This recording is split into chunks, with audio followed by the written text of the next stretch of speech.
Wu-Tang.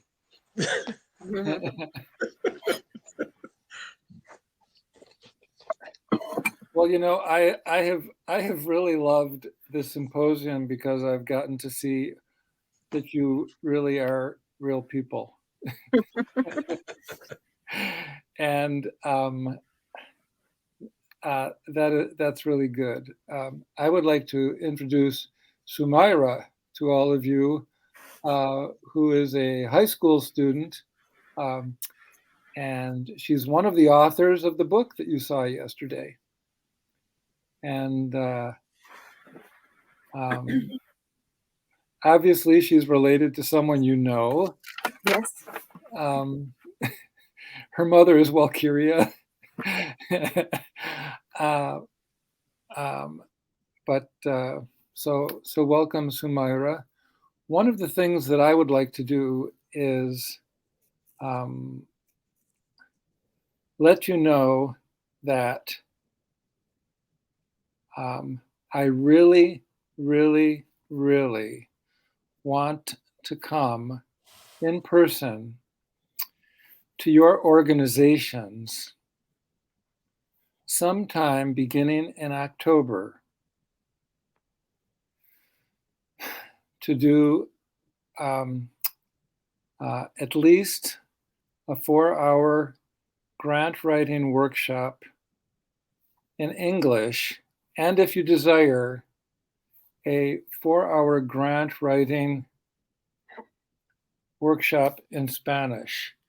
Because if you read my bio, you know that I'm fluent in Spanish. Shoshanda's backstage. Let me tell her to go. Shoshanda, can you please communicate with Shanice and have her let you on? For some reason, I don't have that capability. So thank you. So that is what I want to let you know, that, and this is no cost. This is no hotel. I mean, you may want to give me a sandwich. Jerome, you're on mute. I said, yeah. I said, I'm sure we're gonna have to feed you. Well, as we used to say in Rochester, there used to be a mafioso character that said that had this front small furniture shop. He says, "Come on by and give me a sandwich and a cup of coffee." So please, please, please communicate with, I feel funny saying this, but communicate with your network. Sure. Evenings, weekend, Saturday, Sunday, 7 o'clock in the morning, whatever you feel, whatever you believe. If I'm going to do it in English, I would like to do it exclusively in English. Okay. If you want me to give a Spanish session, I would like to give it exclusively in Spanish, because I've done bilingual workshops before, and it gives me a headache. So going between English and Spanish. I mean, I know the Sumaira could care less because she's totally bilingual, but for those of us who are Spanish as a second language, it just gets. But I do want you to think about that, because we have talked a lot about technical assistance, and Mike, if you want the Creole Haitian community version of the workshop, then we're going to need a translator, because je m'appelle Paul. That's all I can do. We can get someone from the community, I'm sure. In French. Hello, Shoshanda. Hey, how are you? Good. How are you? I was just telling the group that I really want to come in person to your location, wherever that might be, and do at least a 4-hour workshop in English And if you want, I can do a 4-hour workshop in Spanish because I'm pretty intelligible in Spanish, aren't I, Sumaira? You can understand my Spanish, can't you? Yeah, for sure. You speak Spanish very, very well. Oh, okay, there. So a witness, a testimony. So, Paul, are you going to put together a nice little syllabus on what you're going to cover and how you're going to cover it? Because that's what we're going to. I would use that document to help market the idea. Yeah, that's a good question, Jerome. And I can do anything you want. I mean, Well, that's what I want. Yeah. I want a syllabus. I No. want to know what you're going to talk about. I can send you the slides from the 3 workshops we're doing. No, that's the easy way. I tell my students don't do that. You gotta write up the summary. I want the slides too, but I want you to write up the summary. Okay, of course. Here's one idea. Mm-hmm. You can look at an RFP, and we can. No. I want you to do the work. That sounds like you giving me work to do. You came up with this idea. You're gonna have to follow it through. Okay. I will come up with conclusion. I will come up with an RFP, and we can actually write the grant.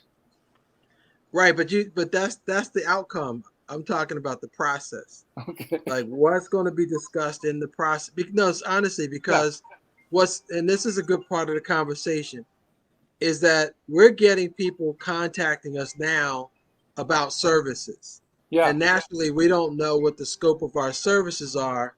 However, it's absolutely an opportunity for us to have some meaningful thing that they can do, such as, participate in a workshop like this, right? Yeah. But what I don't want to do is to conflate what we're talking about with the needs of what somebody may be anticipating. They may have something else on their minds. So it's easier and probably more efficient that we tell them exactly what this is. Okay. And if they need something else, then we say, hey, well, we'll have to address that something else later. Okay, I understand. But I don't want folks showing up and people walking away like, man, that's not what I thought it was going to be. Okay. I will develop a curriculum. Thank you, sir.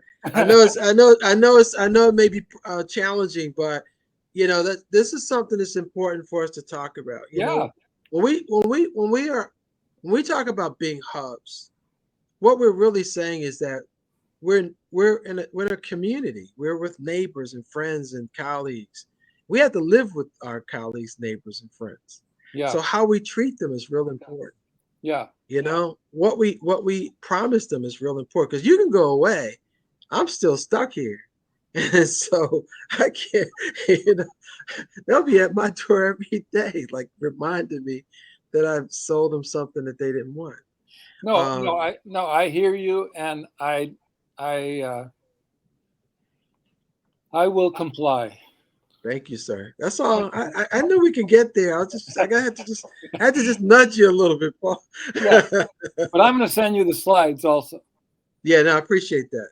I think we all would like to see with the presentation, but that's a great interim thing to do while we're developing our bigger scope of work, to be able to have these little workshops. Uh-huh. As a matter of fact, I have an event. This is perfect. I have an event already on the books on the end of October, last Saturday in October. This will fit in perfectly. So I'm going to be the first person to try to lock you in to a date. Great. For this. We're doing a project called Overbrook Community Science, where there's an environmental education grant, and we're working on some real interesting ways to engage the community through focus groups. But we very intentionally has sub-awardees, universities who are sub-awardees, to structure the focus group for us. And we promised all of the participants that we were going to report out on the outcomes of all of the focus group work. Cool. And part of that's going to happen on the 28th, when we did tell them that there was going to be some additional activity going on the 28th around education and next steps, et cetera. So this would fall in quite nicely. Good. Yeah. So October the 28th, I'm putting it down, and we'll follow up with an email or so. So Paul for a presentation on grant presentation. Okay, and the only day that I'm not available is Saturday, October 21st. I don't need your 21st. I need your 28th. No, I'm telling the others. Okay. Well, I'm sorry. I'm just teasing. That's my humor. No, that's fine. That's my humor. You know, and something I might offer on this discussion is that, you know, in just getting something together for the proposals for match with the community, you know, I mean, theory is really great. It can lay a great foundation for something, but to actually like provide a situation where perhaps in a workshop there could be, say, a mock like RFP question, or like something where there could be a hands-on doing of actually like getting, you know, some bit of a proposal. I know obviously it can't be a full out, you know, 18-page proposal that we're going to write in this workshop, but if there's a way to get people hands-on writing and get like real-time feedback or real-time help developing like at least an answer to one question or the thoughts for a project, I feel like that could be really, really helpful. Well, you know, Mike, I appreciate that comment, and what I would like to say is that, you know, having gone through 2 grant writing workshops, it reminds me that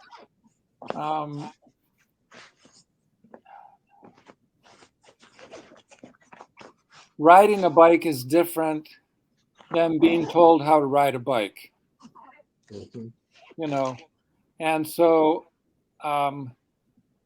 I think it's a great exercise for people to be told ahead of time, think about the project that you want to fund, you know, and we'll talk about how to develop a title for your project, you know, how to develop an abstract, how to develop a logic model for your project. You know, Yeah. without expecting them to write in a very creative and scientific and compelling manner, you know, but just to put the ideas down, because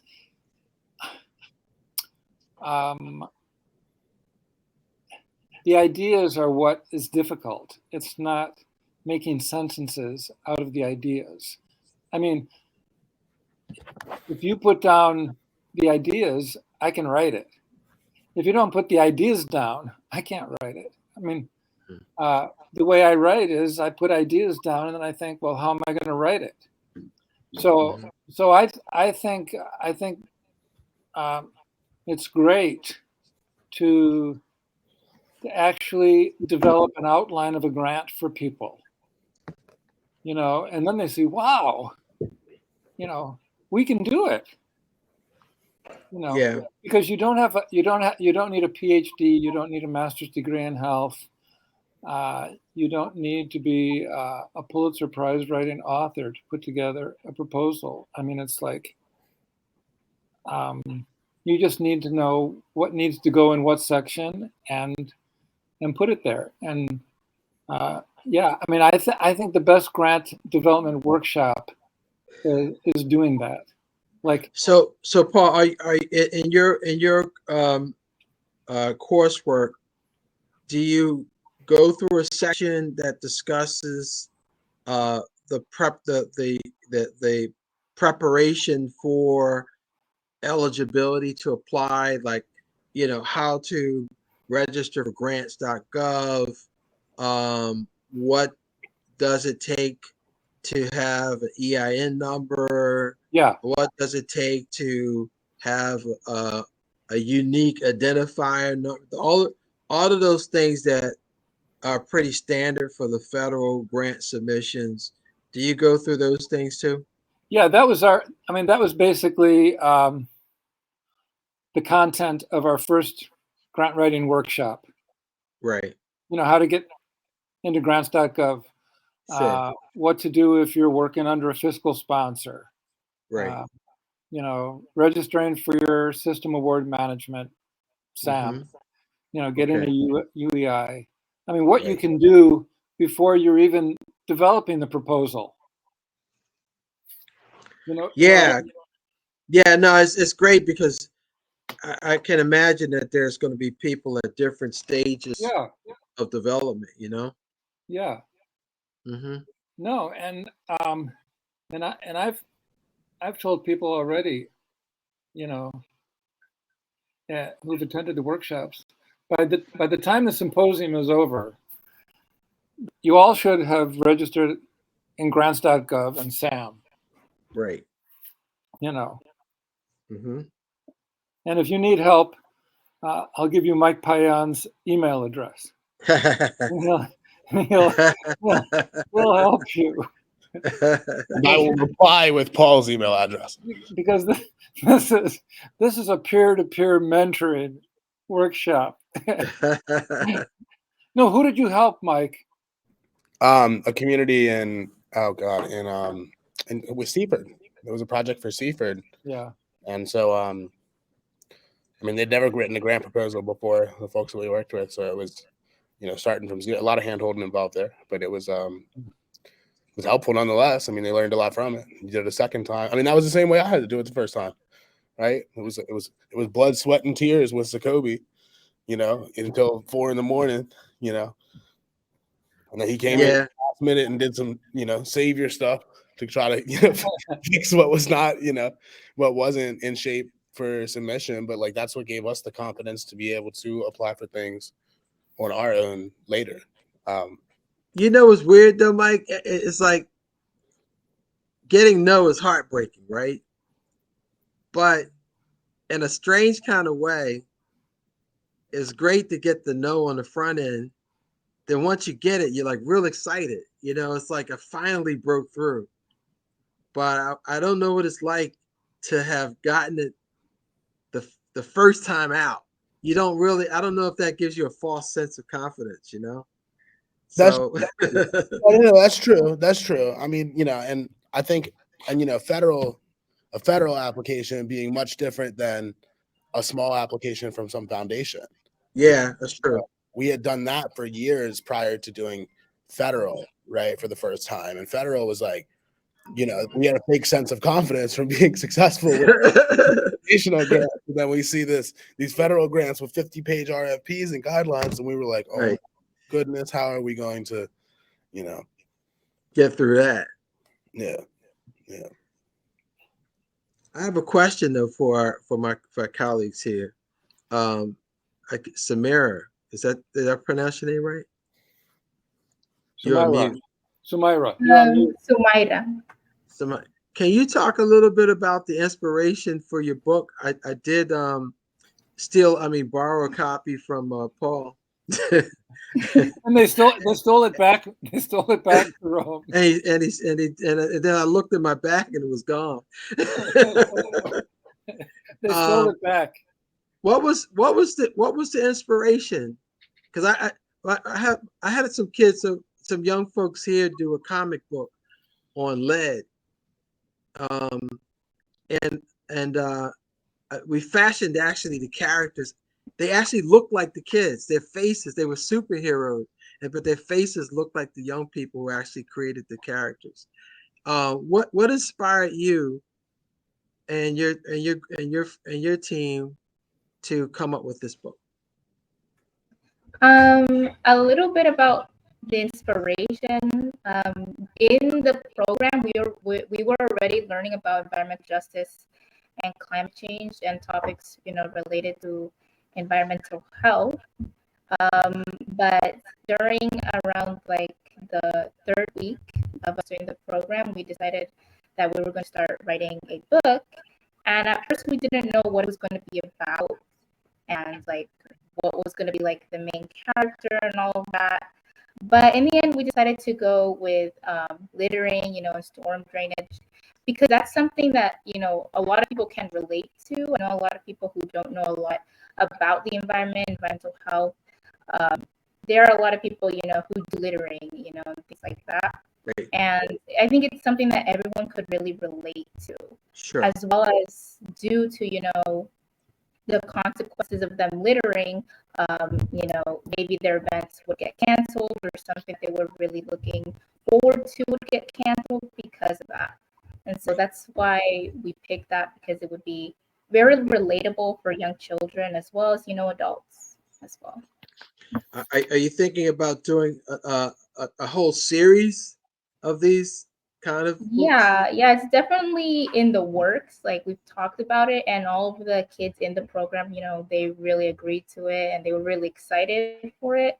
So I think, yeah, we'll definitely be continuing, and hopefully we can make a series of this. Yeah, that would be so cool. Because Yeah, the young folks that are here, they were looking at a variety of environmental topics: air, water, land, food, and doing a whole series around the different topics, creating these interesting characters, you know. And they were very intentional too about making sure that the characters look like the kids that they see in the neighborhood every day. And that was like important to them, right? To try to get that type of diversity into the narrative. yeah. We also have, you know, a kind of a special character there.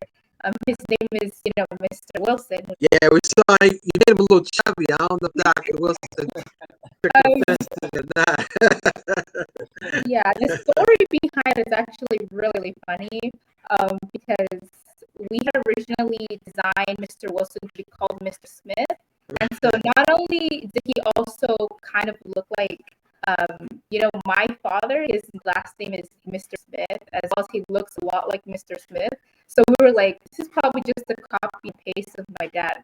So we're like, get something, you know, a bit more relatable and put, you know, Mr. Wilson. And then when we had like the reveal of the book, Paul and Walkiria had mentioned Dr. Wilson. So that was really Did you tell your dad on the side, like, hey Dad, this is really you? Yeah, we had to, I think he's probably watching the stream right now, so he's probably finding out right now that it was inspired by him. That's a big honor. And Sumaira, who is the artist of the book your brother? Yeah, he is. He was there yesterday, wasn't he? Yeah, he there yesterday? Good. he was Very sitting nice. next to me. Oh, okay. Yeah.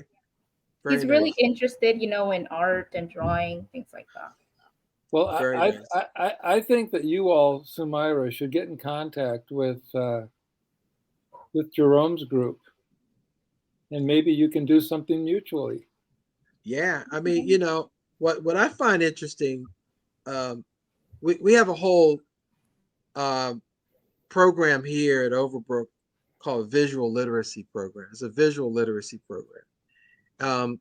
And we've learned years ago that, you know, well, and as an educator, you know that people learn differently. Everyone learns differently. Some people you can talk to, some people need to visualize, some people, particularly the younger you are, the more you like to touch kinesthetically, right? You want to feel and touch.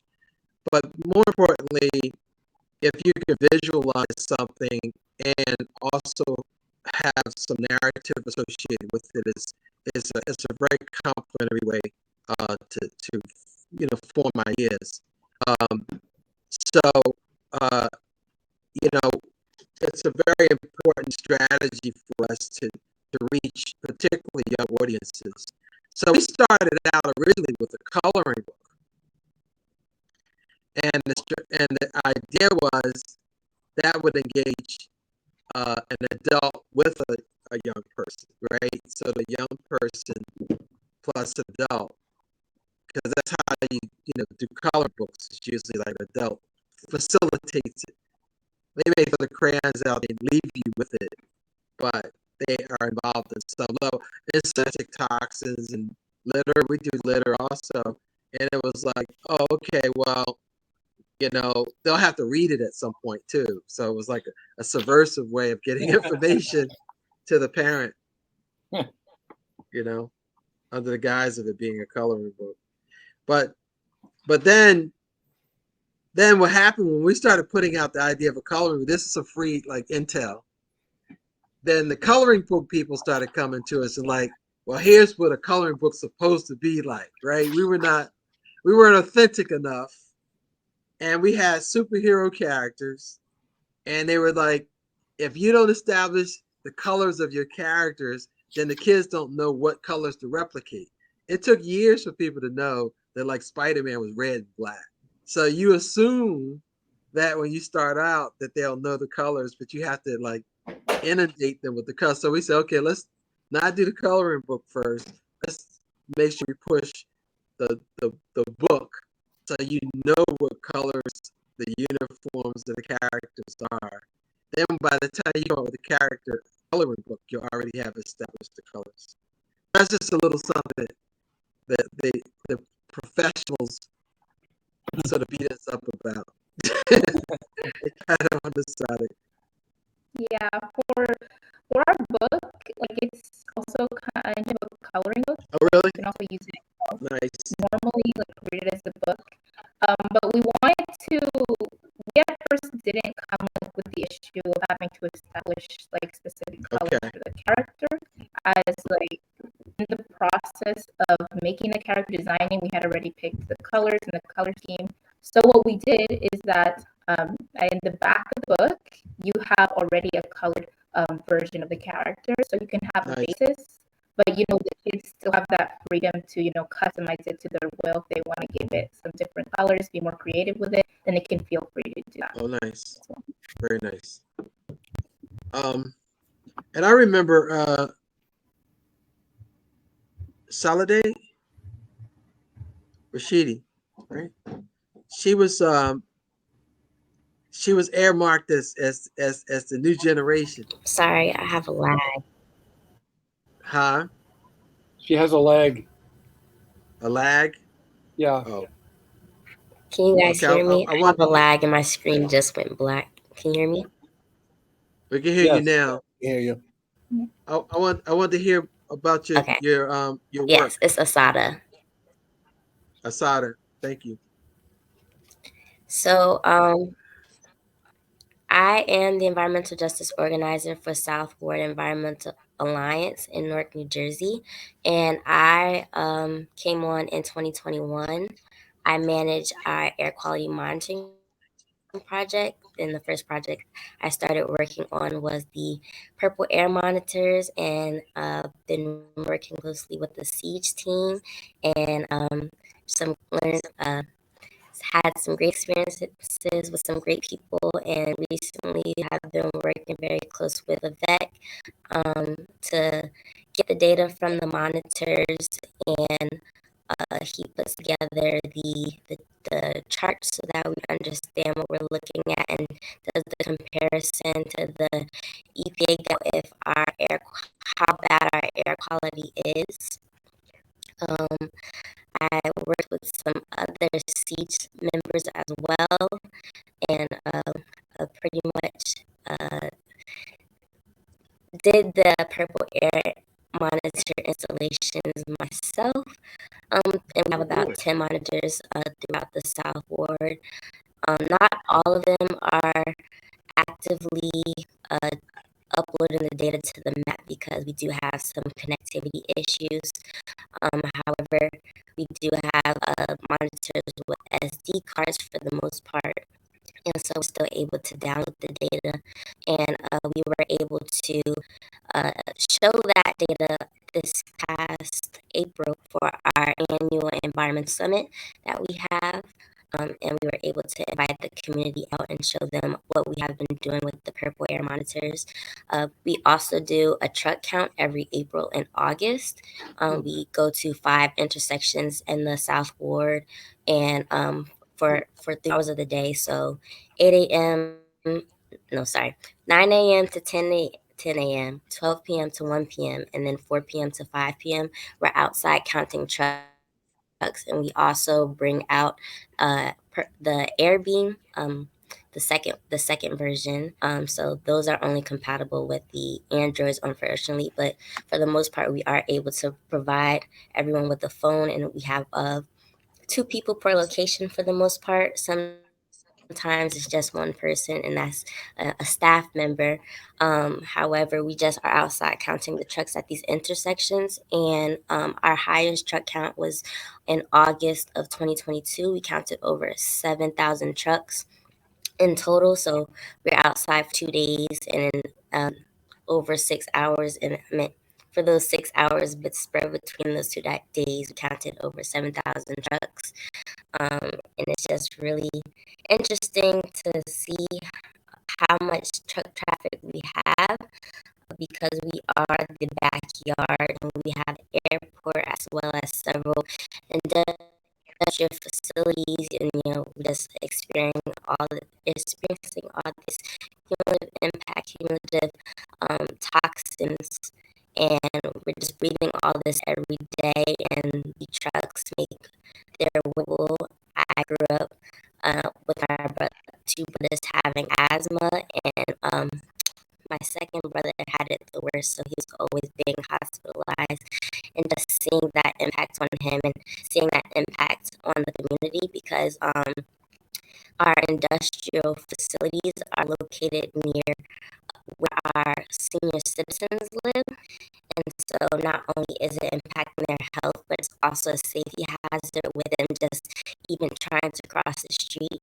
So we're really trying to advocate for, more electrified trucks, possible different truck routes, more safety solutions, possible crossing guards to help the seniors get across safely to the other side of the street. We lobby to make sure we have the ear of our local and state and national representatives because we want better for our people. And that's just a little bit of what I've been involved in. So to ask a question both for Assata, I know Shonda's also doing some air monitoring in there. You folks also might be doing some air monitoring, but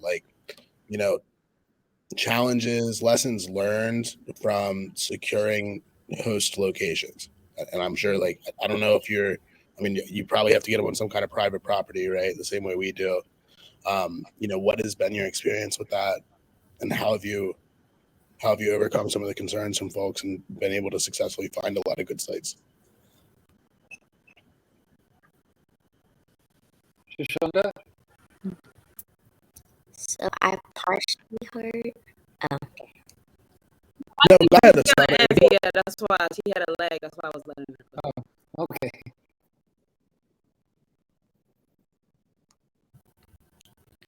Thank you.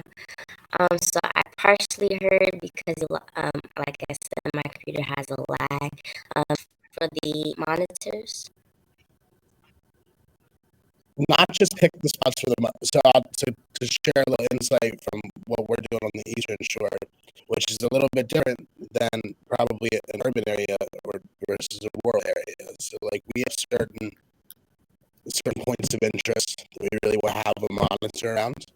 At least I know in the work that me and Shoshonda are doing, some of it's associated with the trail camera, and on top of the monitoring.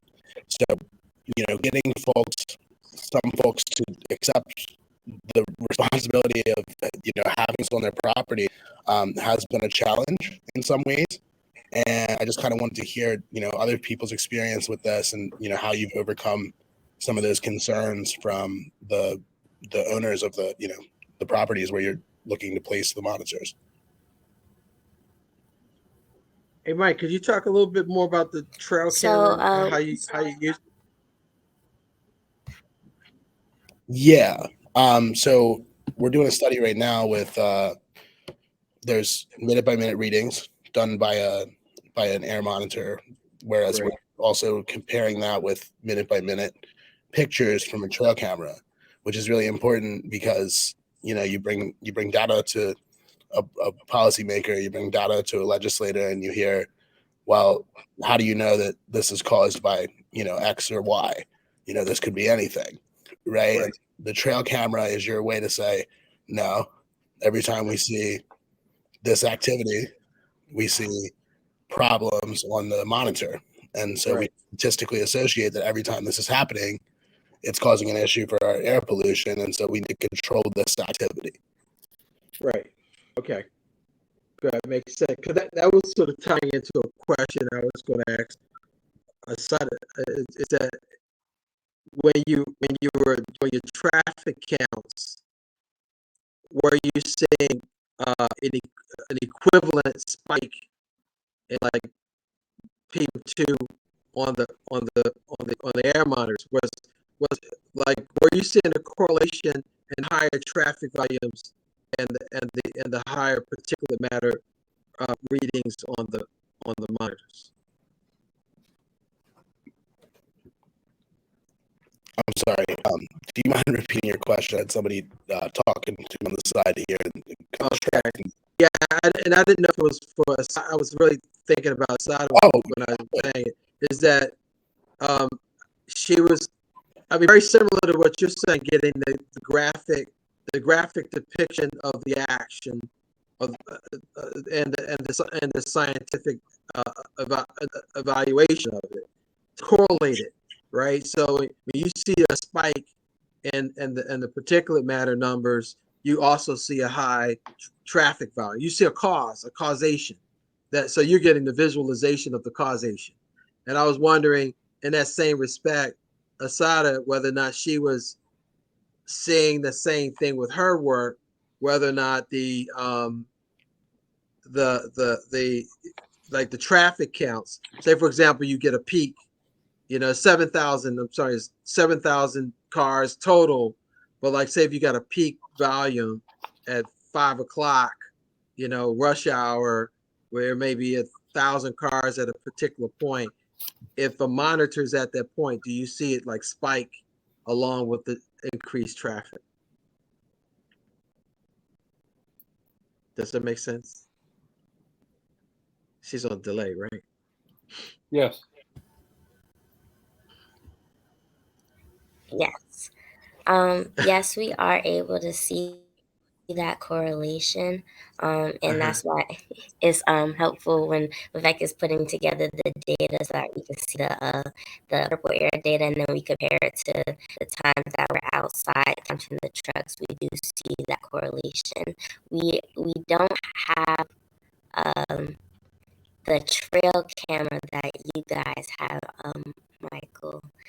So that's really cool to have, to be able to know what's going on in that at that moment, because sometimes we're not able to see exactly get to that location at that time.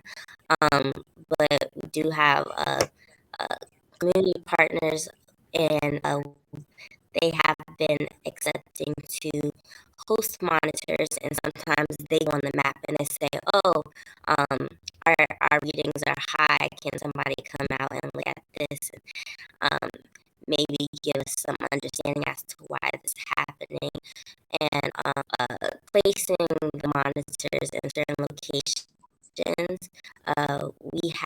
We would go around asking certain people in hotspot areas that we know of, and we also have an air quality monitor advisory board, which has several leaders of our community that just help inform us what they want to see based on this project, and how we make sure we relay the information to them, tell us how they're understanding it, so that we also can make sure that when we share the information with the community, that is digestible for everyone. And we have locations. We have monitor at a hospital, at a park, at a children's center, at the International Longshoremen's Association building. We have one at a club, a church, and we have two at two firehouses as well. So a little spread out throughout the community, and just to make sure we're getting that data. And then we want to make sure that we have them in areas where children recreate and our elderly recreate, because they're the vulnerable population. So we want to make sure that we're tracking the air quality closest to them as well. It's Is Empower DC doing any air monitoring? Yeah, we have actually. We did a similar thing with the purple air monitors, particularly in several community members in Brentwood hosts them, and then we have one in Ivy City. And then as a result of some of the campaigning that we've been doing, DOE, the Department of Energy and Environment, did some testing in Ivy City, and now EPA is doing some testing in Ivy City, and so that's interesting. I'm going to see, I'm interested to see the results because my understanding is that they, have a lab that allows for a much broader range of pollutants and toxins to be identified, and so what they're doing right now is they have these canisters that they bring out so that there's a particular polluter in the neighborhood that is now reporting to EPA when they're running their facility. EPA comes and we help to line up about 5 or 6 homeowners in the neighborhood who would allow them to place then the canister on their property. They leave it out for the day and then they collect it. So this is a different model. And then we also had recently this opportunity to have Aclima come do some testing. You may have heard of Aclima. It's the company out of Oakland that has this electric vehicle with all of the monitors and sensors attached to it. And they do a study by driving through communities over the course of weeks or months and collect a number of data, including they can detect the methane gas leaks and, different things that some other testing might not identify. So they did a recent short study in Ivy City, Brentwood, and we're awaiting the results of that. But I think, what I'm a little concerned about right now with testing and monitoring is that, we want the data, yes, but what we really want is to change the conditions, right? That we're measuring. I don't want us to. I'm worried that we're at this point right now where the city, the government folks are open to the testing, but not really open to then. And sometimes the testing is used to diminish the community's complaints. Because, for instance, if it's within EPA limits, whatever the amount of pollutants is identified, and the EPA limits or whatever the limits are not strict enough, or they weren't designed with vulnerable populations in mind, that can be used then against us. And we did have that experience years ago. We were suing to stop the placement of a bus terminal in Ivy City, and we did some monitoring, collected data, and we were basically told it didn't exceed EPA levels, so it's okay. And again, this is part of the failure of our policies to be really protective of people who are facing cumulative impacts from multiple things, right? So I wonder if you guys have any thoughts about how do we move? Yes, let's have the data, but how do we move beyond data to real change? See, I'm sorry. What was no. Yeah, so I had the great fortune to work on be a part of a work group on NEJAC, the National Environmental Justice Advisory Council, and the working group is studying the nature of cumulative impacts. And it's a very complicated process on some level, and then some other levels is not complicated at all. And what's intriguing to me, I'm more like you in the sense that, I'm not so much in a rush to solution, but I'm more interested in solution than I am causation. But the only thing that balances it out for me is I used to work for government, so I understand that part of the process too. That they sort of over the years, they augment their permitting and zoning processes to accommodate industry, not people. And what we're saying now is we need a more people-centric approach because we see the byproduct of all of that fair policy. But anyway, one of the things that you talk about solutions. One of the solutions that I've recognized that has had a great deal of potential to it is this concept of green zones. And green zone strategy zones are not necessarily new because you have, promise zones and empowerment zones, enterprise zones. There's zoning tools that are used all the time for very specific purposes. Historically, those purposes are usually around job creation and maybe addressing poverty and things of that nature. But the green zones are very intentional to include the concepts of environmental justice and climate justice and climate adaptation and fairness to communities that have been overburdened and stressed historically. And so the thing that's interesting about the green zone concept, you have, pilot projects in California and Minnesota. There are folks who have identified strategies by which you can address that historically stressed community and disincentivize additional stressors or additional burdensome practices in this already overburdened community as a subset of how you treat the zoning overall. So, for example, if you're able to convince legislators locally to establish green zones for a stressed community that's already have sufficient data of its burdens, then it can be a basis for preventing additional stressors from being permitted in that community. And some of these pilot programs have seen some success with that. And I'm even testing it out locally. Our planning commission, for example, received funds from Flood Ida and wanted to know, based on community input, what did we think or what did the public think could be done? And I said, oh, this is a great opportunity to talk about green zone.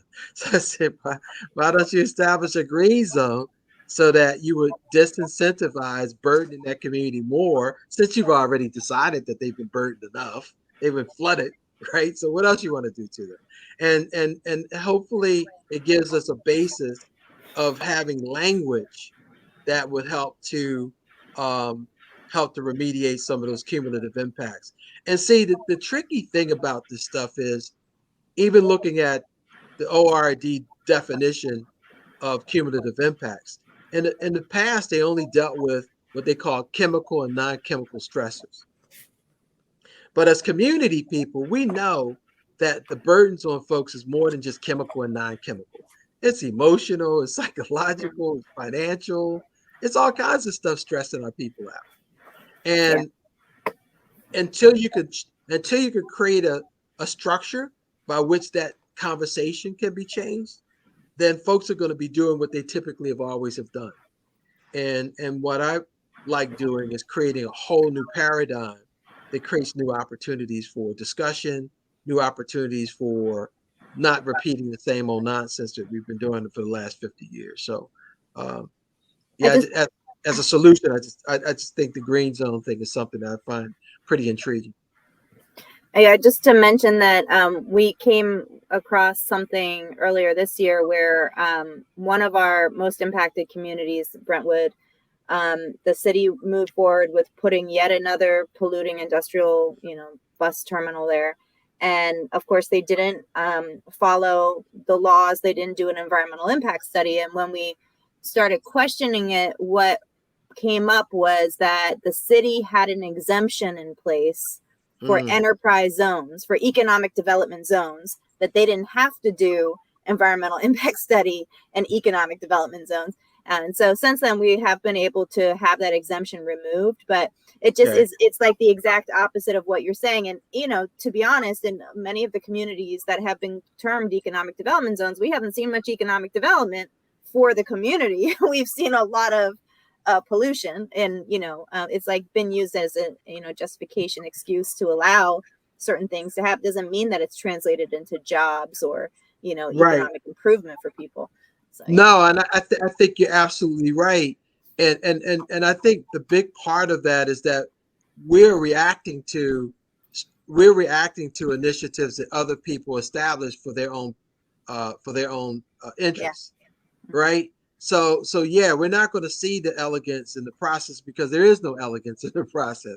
They were not thinking about the people. They were not thinking about the impacts. They were not thinking about the output of burdens to public health. They weren't thinking about any of that. They were thinking about their bottom line.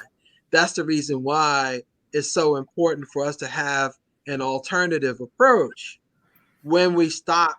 Stopping the burden is one thing, but what's the alternative to it altogether? So I like the idea when we say, hey, let's stop that enterprise zone. Let's replace that enterprise zone with an eco zone or a green zone that has all of these best practices in place.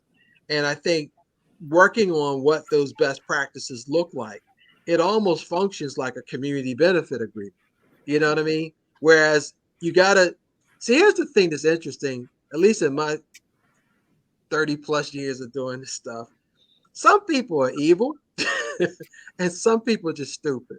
And so they don't know what they don't know, right? They only know what they've been taught. And they've been taught that you're supposed to maximize the benefits to our shareholders, right? They've been trained that in business school. They got these great jobs. They do what they do. And I'm not mad at them. But we got a job to do now, and our job is equally as important. And our job is to create the maximum benefit for the community. And so we have to change the paradigm for what's important. And we can no longer ignore the value proposition of our environmental and climate work. So this is a special period for us because the value now of what we're doing is equal and if not greater than the value of people maximizing profits for their shareholders, because there's a cost to all of this stuff that people are paying.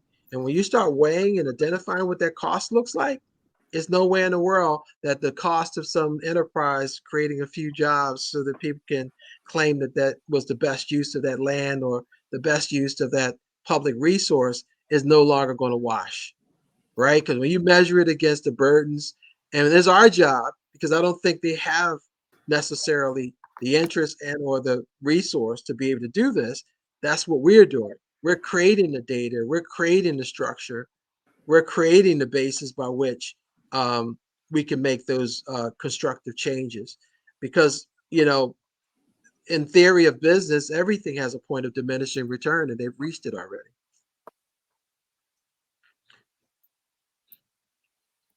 I'd love to hear Shashandwa talk about your work. Shonda, and just because I know we're working with the exact same stuff, and it may look a little, I know the purple air monitors may be a bit more compact. Something I'm really interested in hearing is like challenges you faced with getting site locations and how you've overcome that. Yeah.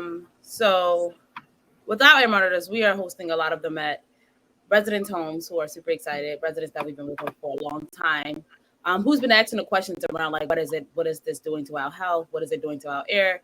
So it wasn't really, that hard to actually convince them to host it. We actually had more people willing to host it than we had air monitors. So, that's also an issue that you run into. I think another thing we were doing was trying to reach out to like, looking at like a point of access that's like at any location. Like, for example, BGE poles are like things that's like anywhere you go, you can like see a BGE pole. So they are like dominant like hotspots in communities that you can go to and that like are in good locations to collect data for you. So we do some air monitors on a pole that's close to community. Sorry about the music if you guys hear anything, but so we done that. I think that was the location part was more easier for us, to be honest, because we had a lot of residents that's spread out throughout the community that were willing to host, and not only willing to host, but super excited to also hear back about the data. So we do that at like our community association meetups, talk about that data, what it means. And it's so cool that it's actually been matched with some of the questions, because a lot of the reason that we got the monitors like that really kicked it off was because we had an explosion at the open air coal pier that we have in Curtis Bay. Talked a lot about like the fact that the community is composed of like a medical waste incinerator, trash incinerator, landfill, open air coal pier, and over 70 to 100 different companies that's literally in the close vicinity of like the community. And so we got them, it was supposed to look at like the cumulative impacts, but also with the focus on like what is the chemicals that's being produced close to the coal. And so we have different locations around that. We even have one of them at it's a shop like for cars. That's an auto shop that's close by, that hosts one of the monitors. Because a lot of them feel the same way about these different companies that's the community and the harms they cause. So it's really, not that hard to convince them to do so. But I think we have been matching that again with some of the work that the students have done over the summer to answer that call of like the answer to that question is if coal is actually going off the terminal, how fast is it accumulating outside of the terminal.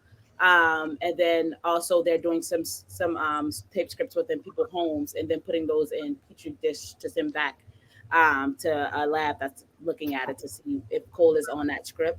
So it's being matched with a lot of that because we're looking at a lot of accumulative impact. So like even if when those purple monitors come back with that data, those companies can say, well, you can't say that to me.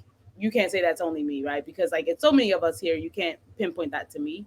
Sure. So even matching that effort around the monitors, you have to match it with like, how do you prove that these companies are like responsible for what you're getting off of these monitors?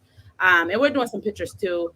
But I think in this community, it's just not enough to not have that data around, like, is it actually coal that people are complaining about? Is it actually this stuff? And so we have been doing a lot around that. And it's not to attack just the coal terminal by itself, but it's to use that as an interest for these other corporations that's in the community that's doing a lot of the pollution. And so we have been doing a lot of that. I'm not going to share too much information about the students' work because they're doing that tomorrow and they're super excited, so I don't want to reveal anything. But I think we have, the air monitors alone, which we learned, it's not going to do it by itself. It's just not going to be enough to say like the pollution is happening. They know that's happening. Like all of the agencies we talk to know that this pollution is happening. But a lot of times it's like pinpointing it to these different companies to say like, this is the company that's doing it. Now you have to hold them accountable. But that's really hard, again, when you have a cumulative impact in these communities that's structured to host all of these different industries that can't pinpoint where it's coming from. So, of course, we think the air monitors are good to show what's in the air, but we think it definitely got to be partnered with, like, proving, again, like, these companies are responsible for that. So that's what we do on that end around the air monitors. But I think, like, definitely just the station of them, we have relied a lot on residents. And residents also take the initiative to figure out other locations themselves. So, like once you get it out there, I think residents take that bar and keep it rolling because they are very like, not intrigued, but, interested to try to figure out what is in the air. And like, they're actually the best speakers from like just the mouth knowledge around the community where people want to host more air monitors and things like that. And get that data back. And we have also been working with the students who is actually doing a lot of also collecting that data. So they're doing some of that report back to community residents when they're talking with them. And just to like show, like even when these, because, a lot of us are working in partnership for the air monitor. So it might be with Hopkins, it might be whatever universities and things like that. So we have also just been taking initiative to learn how to like do a lot of what you're doing. I try to figure out how do you actually read these monitors? How do you place these monitors? And then how do you report back about these monitors? Just in case those partnerships will ever die. Not saying they will, but just in case you can still keep that information going. And even if like, in our wildest dreams, the coal period disappear, you still have something else to do because it's still all these different companies. So we still have to learn how to like figure out how to use that. And then we've been also trying to, I think, to go back to somebody's question around like, what is the use once you get this data, right? Because you can collect all the data in the world, but what is the actual use for that data once it's formally collected? So we have been working a lot with like trying to get MDE to recognize first the data, which as like qualified data to say like this data is accurate. And then trying to figure out how do we actually work that into like, not just saying like this data is data, like we approve of this data, but how do you actually use this data when it comes time? And of course, that's really hard because a lot of these other things are still grandfathered in this way. Even if they did make new policies, you still got these different facilities, which we have like 7 to 100 that MDE recognized, but they're already grandfathered in. So it's still really hard. So I think we're just using that data also to try to protect from other industries from coming in and still figuring out the strategy to around like holding accountability to the ones that's still here. So that's what we've been doing a lot using the air monitors. One question: when you said the BDE polls, Mhm. Are you talking like the telephone lines? Yeah, and they have like some other little like skinnier poles, but yeah, you can use those. Like if you can just you can ask them for permission, and they will do it, or you can talk with their city, and your city can also like give you access to different poles. Oh, good luck doing that in Sussex County, Delaware. Yeah, hey, look, it's so crazy because in certain communities, some things work for them, and then in our community, things work for us, and then like other communities, like yeah, good luck with that. So, Yeah, I was gonna ask all of you. Do you have like agreements with people, like letters, or well, first of all, do you anticipate taking the equipment back? One, and two, do you have any kind of like letter that you give folks to let them know that you'll maintain it, take care of it, and you want it back? How do you do that? How do just because I have 49 monitors we get ready to put out, and we've been going back and forth on whether we want people to keep them or not. You know that, I mean, about getting them back, but among other things, right? About studies about, right? And like in our particular context, we have to be very careful on the Eastern Shore because depending on who you're talking to, like sometimes it's just better to say like, we're studying land uses here because your neighbors have complained about air quality. You get the right neighbor, it's okay to say, look, company X up the street, we need to go do something about this. What's up? Can you help us? Right. And but other people, you can't come say, we want to do something about poultry. They're going to be like, oh, no. My buddy has a poultry farm. I don't want to mess around with, Right. That has been difficult. And I think like, particularly being done through a university and having to follow all of the guidelines that come with that, like about it, the letter can almost be intimidating to where it's like your information could be identified if someone breaks our encrypted code that hides your address. Right. Which is like, is that really going to happen? Probably not. Do we have to disclose it on this scary letter? Yes. And I think that's okay, because you had to do the IRB stuff, right? In terms of what you had to disclose to communities. Okay, I see what you're saying. But I think also, again, if you can like alleviate some of that with like having those like residents that's very close knit to this that understands, and I think that goes back to what you're saying like, about like just like those residents that understand that also have the same issues and concerns with like the air.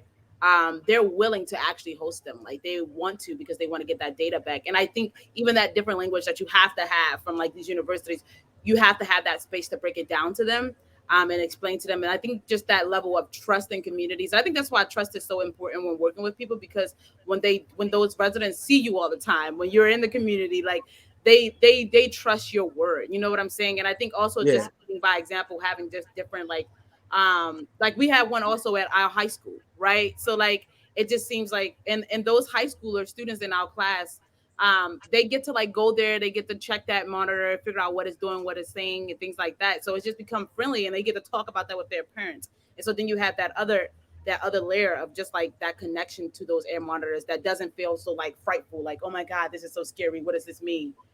See, Shoshana, you have an agreement too, or you said it's just not a big one like university type?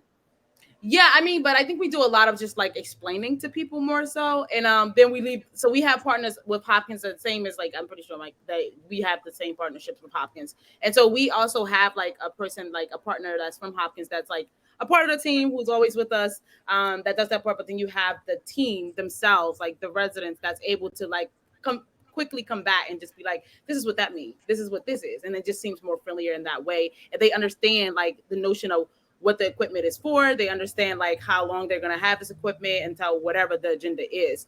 And they also they get to like some of the residents want to know how to read the equipment, or they want to see what it is about, and we do that because it just seems more friendlier to them to be able to understand it in that way. It doesn't seem so scary after that. So since Purple Air is open source, you give people the link to connect online, right? Just like certain partners, or we'll come with them and we'll show it to them on our own style, on our own iPads and things like that. And then they might ask questions like, what is this like? What does this mean? What does that mean? Right. Sure. And then like it's easier to explain that to them, because once they understand that, it's not that scary. Okay.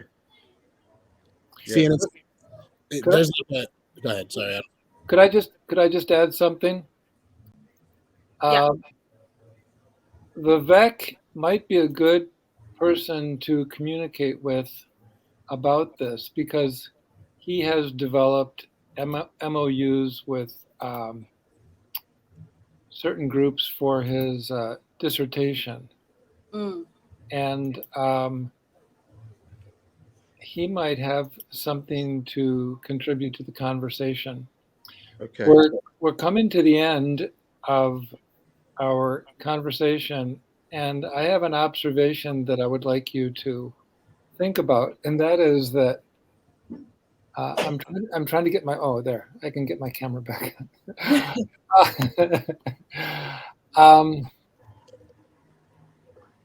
You all are much more animated when you're talking amongst yourselves than when you're at the match meetings.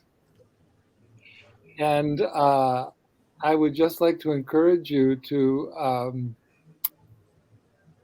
at the Tic Tac meetings and the match meetings, to be as assertive and animated as you are amongst yourselves. The dynamic is so different. I'm an objective observer, and I don't have any skin in the game. And this is not meant to be either a criticism, but let me tell you what you're looking at, though, Paul.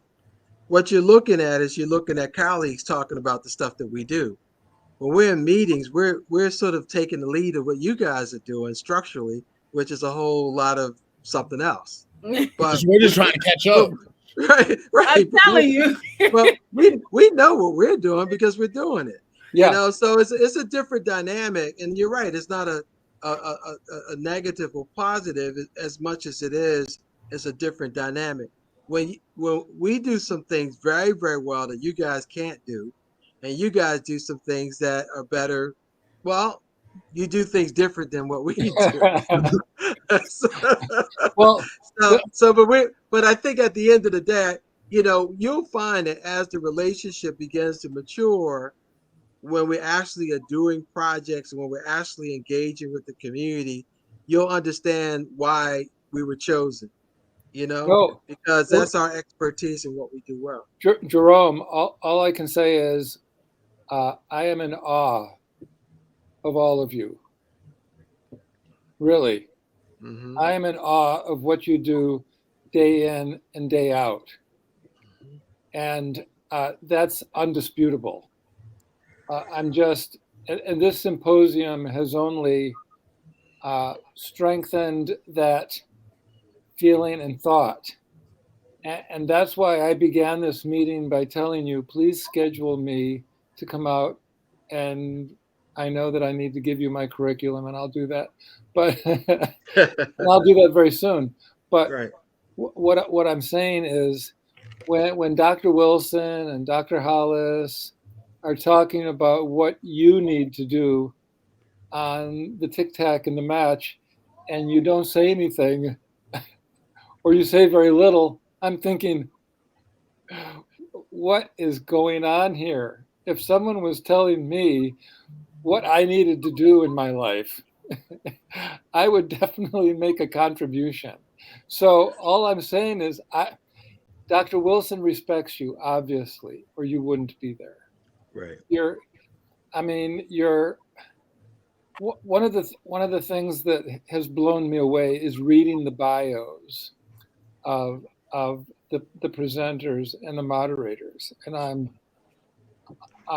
I'm really speechless because of and very hopeful, you know, that there are just so many people doing so many good things.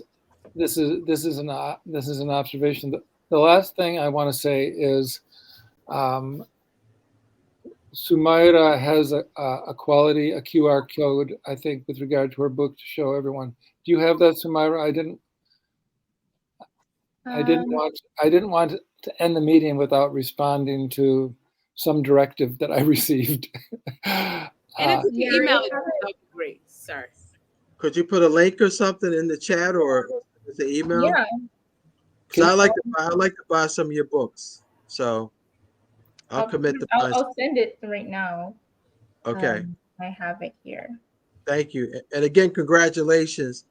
I have to get on the next plenary, so I have to check out. Yes, thank you very much. And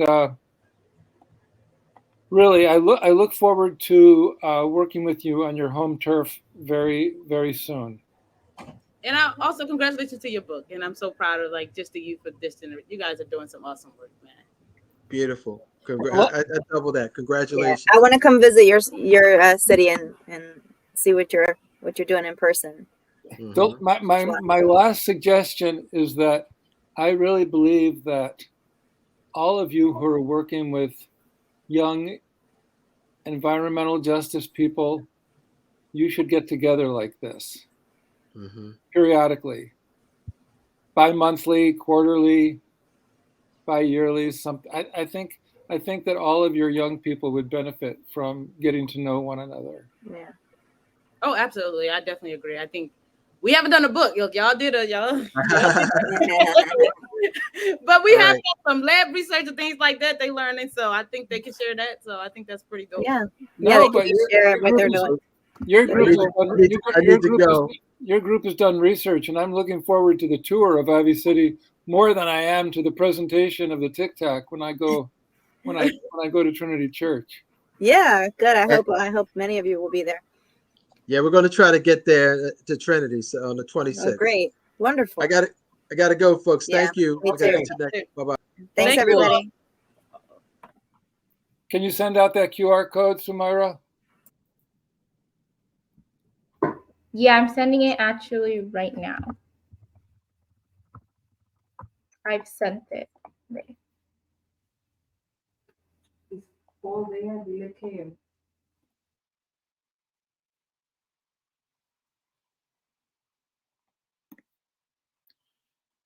Did you email it or put it in the chat? I emailed it. Okay, great.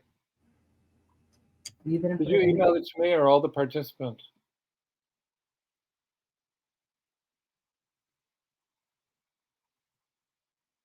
You're on mute.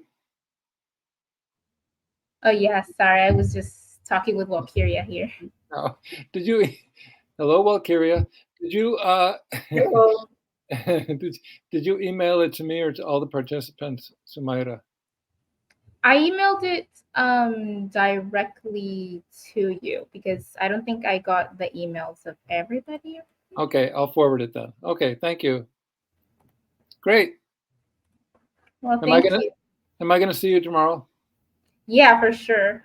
Okay, great. Have a good evening. You too. Bye. Thank you. Thank you. Bye-bye.